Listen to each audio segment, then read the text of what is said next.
عامر بن مغیرہ رضی اللہ تعالی عنہ کا تعارف۔ حضرت عامر قریش کے ایک معزز اور نامور خاندان سے تعلق رکھتے تھے۔ آپ کے خاندان کو قریش میں عزت و مقام حاصل تھا اور آپ خود اپنے قبیلے کے ایک سمجھدار، بہادر اور مخلص فرد کے طور پر جانے جاتے تھے۔ ابتدائی زندگی میں آپ بھی اپنے خاندان کے دوسرے افراد کی طرح کفار کے ساتھ تھے، لیکن اللہ نے آپ کے دل کو ایمان کے لیے کھول دیا۔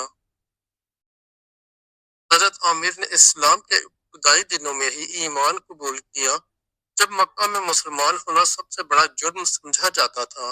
آپ کی زندگی کی کہانی ایمان، استقامت اور قربانیوں سے بھرپور ہے، جو مسلمانوں کے لیے ایک روشن مثال ہے۔ حضرت عامر بن مغیرہ کا قبول اسلام۔ حضرت عامر کی اسلام لانے کی داستان نہایت ایمان افروز ہے۔ مکہ میں جب رسول اللہ صلی اللہ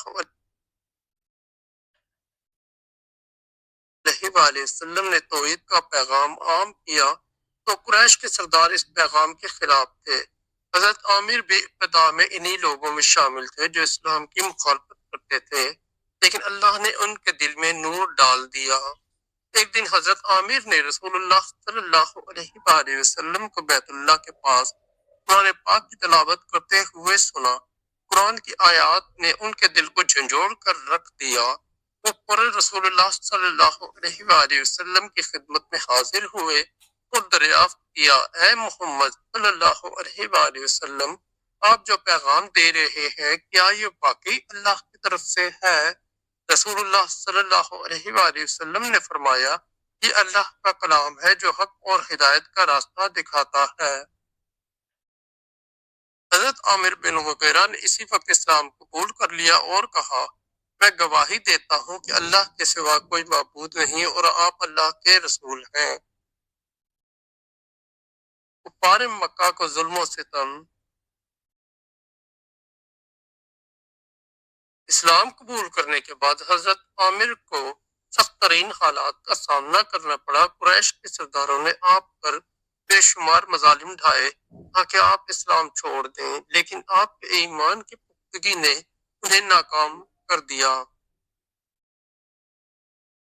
ایک دن آپ کو مکہ کی تپتی زمین پر کھلے آسمان کے نیچے لٹایا گیا اور آپ کے سینے پر بھاری پتھر رکھ دیا گیا۔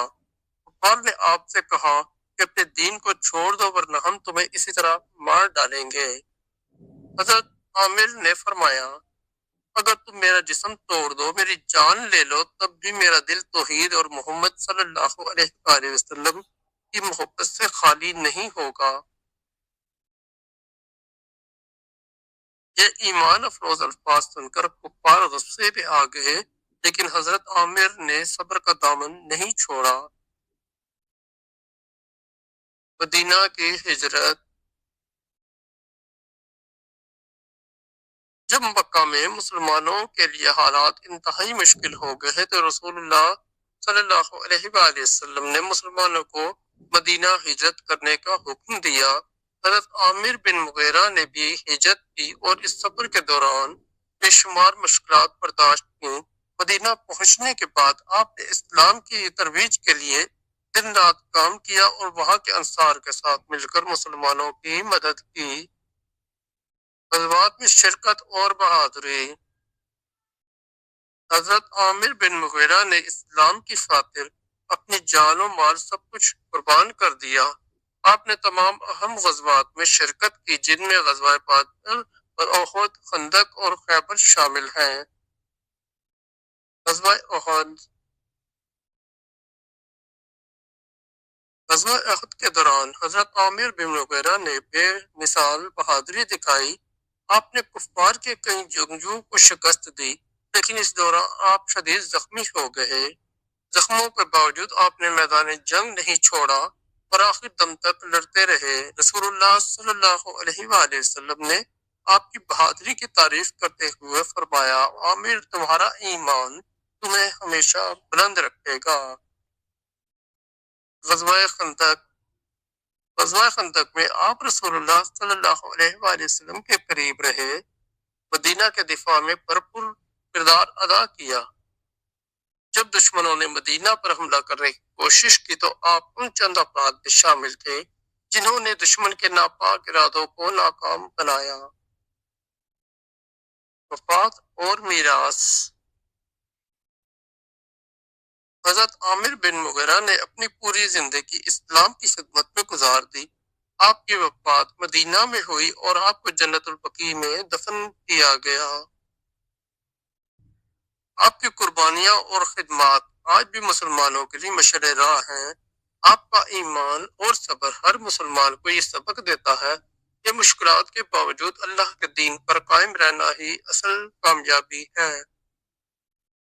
حضرت عامر بن مغیرہ رضی اللہ تعالی عنہ کی زندگی سے سبق۔ حضرت عامر کی کہانی ہمیں یہ درس دیتی ہے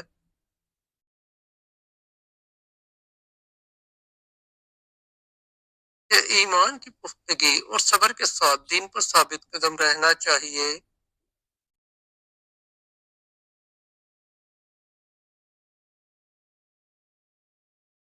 مشکلات اور آزمائشوں کے وقت اللہ کی مدد پر بھروسہ کرنا ضروری ہے۔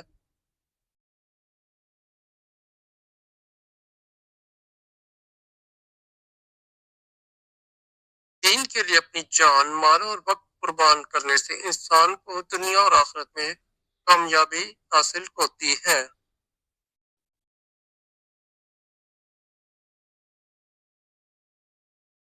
دوستو، اگر آپ کو ہماری یہ اسٹوری اچھی لگی ہے تو ہمارے چینل کو سبسکرائب کر دیں اور اس ویڈیو کو لائک اور دوستوں کے ساتھ شیئر کر دیں۔ بہت شکریہ۔